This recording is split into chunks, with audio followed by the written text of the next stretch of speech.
अरे रजिया, तुमने अभी तक नेहा बिटिया को उठाया क्यों नहीं? देख रही हो सूरज कितना सर पे चढ़ आया है।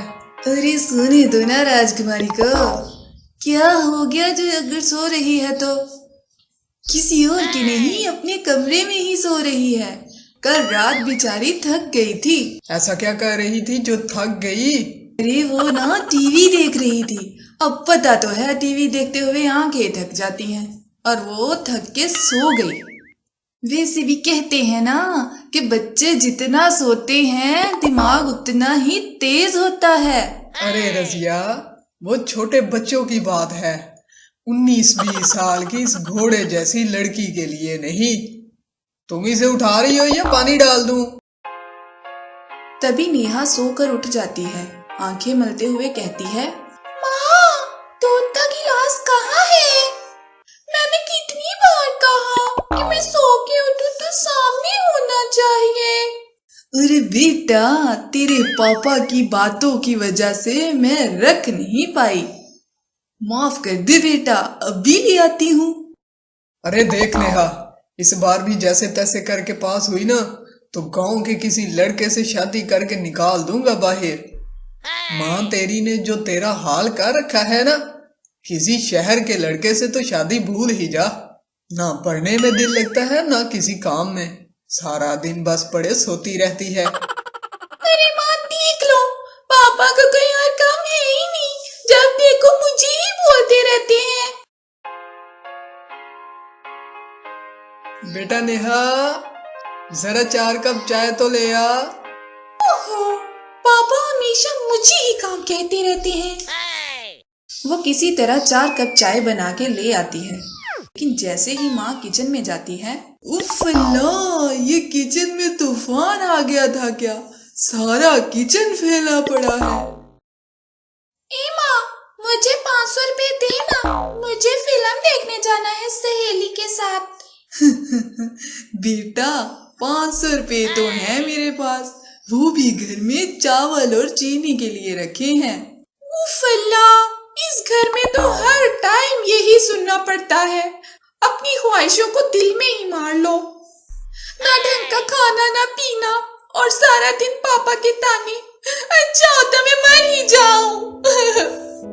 माँ को नेहा की बात सुनकर आंसू आ जाते हैं। अरे कैसी बात कर रही है बेटा, ये ले पैसे, जा जाकर एंजॉय कर, घर की तू फिक्र ना कर। तभी वहाँ नेहा के अब्बू आ जाते हैं। घर की फिक्र उसे क्यों और कैसे होने लगी घर की फिक्र? वो तो मजे कर रही है, आराम से देखो शहजादी को। कोई परेशानी दिख रही है क्या? नेहा अपने अब्बू की तरफ गुस्से से देखती है और पैसे लेके वहाँ से चली जाती है। माँ दुकान वाले से कहती है, अरे भैया, चावल और चीनी दे दो, पैसे मैं यकम को दे दूंगी। अरे बहन जी, मैं पैसे थोड़ी ना मांग रहा हूँ, मैं जानता हूँ आपको, मेरे पैसे कहीं नहीं जाने वाले। मैंने अभी नेहा बिटिया को देखा, घूमने जा रही थी, उसके पास पैसे कहाँ से आते हैं? जी वो मैं देती हूँ, वैसे आपको क्यों फिक्र हो रही है? आपको तो आपके पैसे मिल जाएंगे ना। अरे नहीं नहीं बहन जी, कैसी बातें कर रही है, मैं तो बस बिटिया का हाल पूछ रहा था। ध्यान दो बहन जी, बच्ची है। अरे बच्चा भी होता तो दुनिया वाले माँ को ही कसूरवार ठहराते हैं। रजिया को दुकानदार की बात समझ नहीं आती, वो सोच नहीं पाती कि करे तो क्या करे। नेहा के फेल होने से उसका क्या लेना देना। फिर एक दिन पड़ोस की चाची आती है।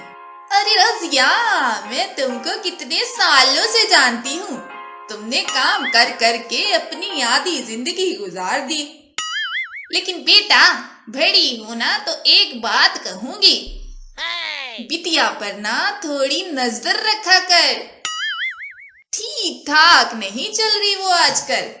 चाची से इतना अपनापन देखकर रजिया उससे पूछ ही बैठती है, अरे चाची, मुझे तो नेहा में कोई कमी नहीं दिखती, तो फिर लोग मुझे क्यों समझाते हैं भला?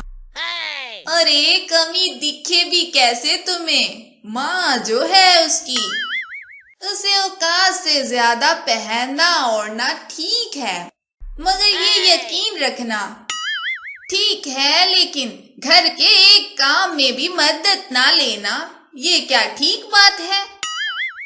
अरे आजकल तो जहाँ बेटियां घर का काम इतना ज्यादा करती हैं, वहाँ बेटों को भी घर का काम सिखाना चाहिए। अरे चाची, वो छोटी है, अभी उम्र ही क्या है उसकी। अरे देख रजिया, अब ऐसी बात ना कर, बॉयफ्रेंड बना रही है तेरी लड़की। अरे पास ही गली का एक छिछोरा सा लड़का, अरे क्या करेगी कल को, हाथ पकड़ के कहेगी मैं तो शादी इसी से करूंगी। अरे बता अब तू। रजिया की आंखों में चाची की बात सुनकर आंसू आ जाते हैं। चाची, मेरी माँ सुतेली थी, बचपन से ही गुड़िया खेलने की उम्र में बर्तन मांज रही हूँ। हाथ इतने सख्त हो गए हैं कि जैसे किसी मजदूर के हाथ हो। बस मैं तो यही चाहती थी कि मेरी बेटी के हाथ नरम रहे, किसी परी की तरह। इसीलिए मैं उससे घर का कोई काम नहीं करवाती। अरे बेटा, लेकिन उसके कपड़े बहुत ही टाइट पैंट पहनती है। अरे चाची, बेल बॉटम का फैशन चला था ना जब मैं 18 की थी, लेकिन सुतेली माँ ने एक नहीं सिलवाया। कहती थी हिरवन बन के क्या करेगी, और मैं अपना दिल मार के रह जाती। लेकिन नेहा को पैंट शर्ट दिलवा के मुझे ऐसा लगता है कि मैंने अपना बचपन जी लिया। वो समझेगी चाची कि उसकी माँ ने उसको सब कुछ दिया जो उसकी माँ को नहीं मिल पाया। पर वो गलत है रजिया। चाची, गलत वो नहीं, शायद मेरी परवरिश रही। ना ही मुझे बेटी बनकर कोई सुकून मिला, और ना ही माँ बनकर कोई सुकून मिला। ये बोलकर रजिया रोने लग जाती है, लेकिन जैसे ही वो सर उठाती है, सामने नेहा खड़ी होती है। माँ, किसने कहा कि तुम्हें माँ बन के सुकून नहीं मिला? इस मेडल की असली हकदार तू ही है माँ। निशा माँ के गले में गोल्ड मेडल पहना देती है। ये क्या है बेटी, तू तो। हाँ माँ, मैं भले ही पढ़ने में थोड़ी कमजोर हूँ, लेकिन खेल में अव्वल हूँ। जानती है मेरा स्टेट लेवल में सिलेक्शन हुआ है, और उसकी वजह सिर्फ तू है माँ। माँ, तूने कभी मुझे खेलने से नहीं रोका, चाहे लड़का हो या लड़की। और दूर खड़ी चाची एक गरीब माँ का सपना पूरा होता हुआ देख रही थी।